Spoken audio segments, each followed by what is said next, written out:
Well, after months of speculation, we have an answer. Donald Trump has pulled America out of the Iran nuclear deal. In an address at the White House, the US president said the current deal doesn't stop Iran from making nuclear weapons in the future. Here he is. In just a short period of time, the world's leading state sponsor of terror will be on the cusp of acquiring the world's most dangerous weapons. Therefore, I am announcing today that the United States will withdraw from the Iran nuclear deal. In a few moments, I will sign a presidential memorandum to begin reinstating U.S. nuclear sanctions on the Iranian regime. We will be instituting the highest level of economic sanction. Well, it didn't take long for the Iranian President Hassan Rouhani to respond. Here's some of what he had to say. From this moment on, the nuclear agreement is between Iran and 5 other countries. From now on, 5 + 1 has lost 1. And in these circumstances, we have to wait to see how the 5 other countries will react. Well, back to President Trump's speech, he also warned any countries supporting Iran, helping them obtain nuclear weapons, they could also be sanctioned. And then he said this. We will not allow American cities to be threatened with destruction, and we will not allow a regime that chants death to America to gain access to the most deadly weapons on earth. Today's action sends a critical message. The United States no longer makes empty threats. When I make promises, I keep them. Well, we've also heard from the former US President Barack Obama. The Iran deal, you remember, was his signature foreign policy achievement, and he's given his reaction. He says, I believe the decision to put the JCPOA, that's the deal, at risk without any Iranian violation is a serious mistake. He goes on to say, we all know the dangers of Iran obtaining a nuclear weapon. It could embolden an already dangerous regime. And then there is a tweet from President Macron that he says France, Germany and the UK regret the US decision to leave the deal. The nuclear non-proliferation regime is at stake. Here is the initial reaction of our chief international correspondent, Lise Doucette. He seems to want to force Iran and other major powers back to the negotiating table, and that seems almost impossible to contemplate now. It took more than 2.5 years of negotiation, foreign ministers clearing their diaries for weeks to get to what was regarded as the best deal possible. I think this is the worst possible scenario in terms of the Iran nuclear deal. And I think Iran will have to think long and hard about what it wants to do. It had said, what we've been hearing from both hardliners and reformists in recent days is that they would both try to work with Europe. President Trump hasn't given them very much room. Let's remind ourselves what this deal was actually all about, why it was put in place. Here's our World Affairs correspondent, Paul Adams. The deal brought together the 5 permanent members of the UN Security Council and the EU. It was called the Joint Comprehensive Plan of Action, the JCPOA. It came after years of tension over Iran's alleged efforts to build a bomb. Iran had always said its program was peaceful, but no one believed this, and for almost 10 years the UN imposed sanctions. So what exactly was in it? Iran agreed to do away with large parts of its nuclear program and allow international inspectors to monitor the rest. This involved giving up large stockpiles of enriched uranium and thousands of centrifuges. As a result, experts believed it would take Iran much longer to make a bomb in the future, up from 2 to 3 months to around a year, giving the international community much more time to respond to a crisis. In return, the international community agreed to lift sanctions. Iran could recover billions of pounds of frozen assets. It could sell more oil on the international market and trade like a normal country. Paul Adams, BBC News. Well, let's go over to the White House and talk to Barbara Plett-Usher after that announcement a couple of hours ago. And Barbara, out of all the possibilities Donald Trump had, he has opted for the very hardest exit of all. He certainly has. We all expected him to withdraw from the deal in some form, but there was a question about what his approach would be, whether it would be a hard exit or a softer exit. And what he has done is choose the very hardest, or what they call here the nuclear option, which is to reimpose all of the sanctions and probably add new ones. And that will mean that it's not just Iran that has to take notice, but also the companies and countries that do business with Iran. And that is a real blow to the Iran nuclear deal and the economic benefits that Iran can get from them, possibly a fatal blow. Stay with us, Barbara. Let's just touch on what President Trump said about what may come in the future beyond this deal.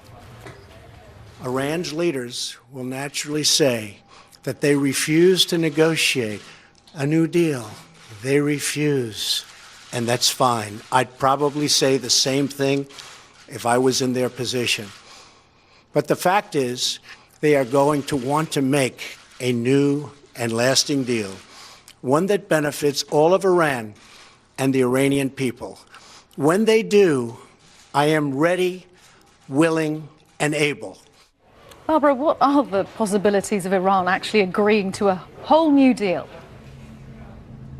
Very, very small. I mean, if at all. The Iranians have said they wouldn't renegotiate, and also the other parties have said the same thing. It took a huge amount of effort to get this deal together with 6 different countries plus Iran, several years, very complicated text. It was a give and take arrangement aimed at trying to integrate Iran into the region and into the world community. This is a completely different approach. Mr. Trump tried to negotiate with Europeans to come up with something that would deal with his concerns about the agreement. They just couldn't go far enough, the Europeans, for him. So now he's basically saying, I'm going to force Iran to the table by breaking it essentially with sanctions. The plan B here is more sanctions until Iran bends to what Mr. Trump feels is necessary for a deal that will permanently limit its nuclear program. And that is something that seems to all the parties involved impossible, and also a recipe for confrontation. So the prospects of this deal carrying on with the remaining signatories are being curbed by the fact that Donald Trump is bringing back those sanctions at the very highest level.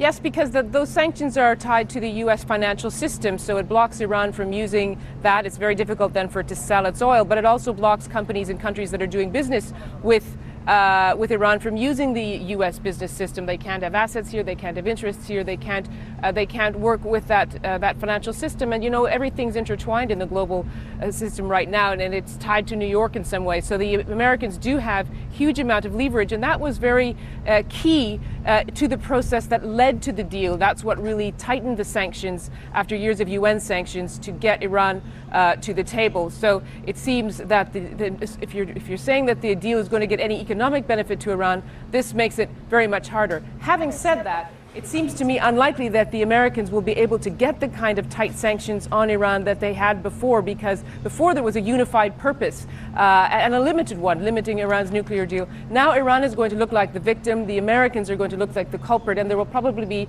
pushbacks, workarounds, less commitment to this kind of blockade. Barbara, thanks very much. Barbara Pletasher there at the White House. Well, there's been a lot of reaction coming in over the last hour or two. We've had reaction from Iran itself. We've also had some regional reaction to Mr. Trump's address. Here is the Israeli Prime Minister Benjamin Netanyahu. Since the deal, Iran intensified its efforts to hide its secret nuclear weapons program. So if you leave all of this unchanged, all this combined is a recipe for disaster. A disaster for our region, a disaster for the peace of the world. This is why Israel thinks that President Trump did an historic move. And this is why Israel thanks President Trump for his courageous leadership, his commitment to confront the terrorist regime in Tehran, and his commitment to ensure that Iran never gets nuclear weapons. Not today, not in a decade, not ever. So there's Israel's reaction, and we also heard Iran's President Hassan Rouhani. He's been speaking. I've been asking the BBC Persian Service's Kazrin Naji what he was saying. Basically, the message is that we will see over the next several weeks whether it is possible to get all the other 5 countries that are signatories to this agreement, i.e. the Europeans, Russia and China, whether it's possible to keep to this deal within the framework of 5 powers, and if not, we will withdraw. He says that I have asked my people to prepare to resume, if need be, if we come to that point that it's not possible, to resume enrichment on industrial scale, he says. He reassured Iranians that everything is under control. They have contingencies for all sorts of plans. He says our economic growth will continue. He says there will be calm and instability in foreign exchange markets. Iranian rial has been dropping very fast over the last several weeks, and particularly in the last week or two. He says there's no room for concern for any shortages. We have enough foreign exchange to go around. He says Trump's action was a psychological and an economic blow. We will not let him win. What has Iran been put through over the last, nearly 3 years under this deal? How much scrutiny has there been on its uranium enrichment? There's been quite a lot, actually. There's a very robust inspection system in place by the agents and inspectors of the IAEA, the International Energy Watchdog, the Nuclear Energy Watchdog. 11 reports by the IAEA says Iran has complied. There hasn't been any cases where there has been problems in terms of what Iran has been doing, or something that is not supposed to be doing within the agreement. So in terms of compliance, with this deal, absolutely, it has complied, and it stayed in the deal. And interesting that all the reactions on the social media is pretty much in support of the agreement. Iranians on the whole, it seems that they want to keep to this nuclear agreement. But as we've seen, President Trump has basically declared economic war on Iran, and we will see whether the Europeans particularly are able to mitigate what President Trump is doing in terms of sanctions against Iran. But that's a long shot. It's going to be very difficult because there are these secondary sanctions which affect companies and countries outside the US. Right, so even if any European countries decide to forge on ahead, they would still be subject to sanctions by the US, by people the US. Trading with Iran. That's right. And that makes big companies, oil companies, big companies, Boeing, Airbus, all those people who are dealing with Iran, big French auto manufacturers who are entering Iran, they're going to think twice about it because their market in the US is going to be affected. Kazra Naji from BBC Persian. Well, there is still reaction coming in from all over the world. Let's hear what Russia's been saying, because Russia is also one of the signatories to that Iran deal. The Russian Foreign Ministry says that Moscow is open to other Iran deal participants, and it will continue to develop bilateral ties with Iran. And that's from Reuters. They went on to say that America's decision is groundless. Now, the price of oil has had a particularly volatile day ahead of that announcement from President Trump. The US Treasury says petroleum-related sanctions will be reintroduced within 180 days. Let's go over to New York and Kim Gittleson. Hello to you, Kim. Just tell us what the oil price is doing. Well, actually, when we talk about the oil price, there are two prices we pay attention to. One is West Texas Intermediate crude, which is oil that comes here in the United States. And then there's Brent crude, which is typically known as the European oil price. Now, both of those prices actually dropped today.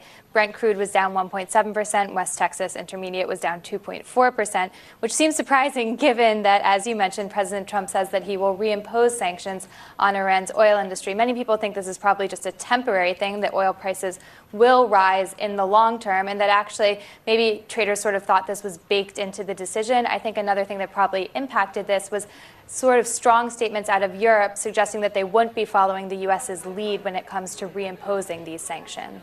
And Kim, Boeing has deals worth nearly, $20 billion with 2 Iranian airlines. What must they be thinking at the moment? Right. I mean, this is one of the interesting aspects of this sort of non-deal, if you will, that there are many American companies that could be caught in the crossfire. Now, the U.S. Treasury says that they have anywhere between 3 and 6 months to sort of unwind their business operations with Iran, and Boeing has said that it will follow the U.S. government's lead when it comes to whatever the government wants them to do when it comes to doing business with Iran. But you have to imagine it is a significant hit to the company's bottom line. $20 billion isn't an insignificant amount of cash. Kim, thanks very much. Kim Gittleson there in New York. Let's stay with some other business news.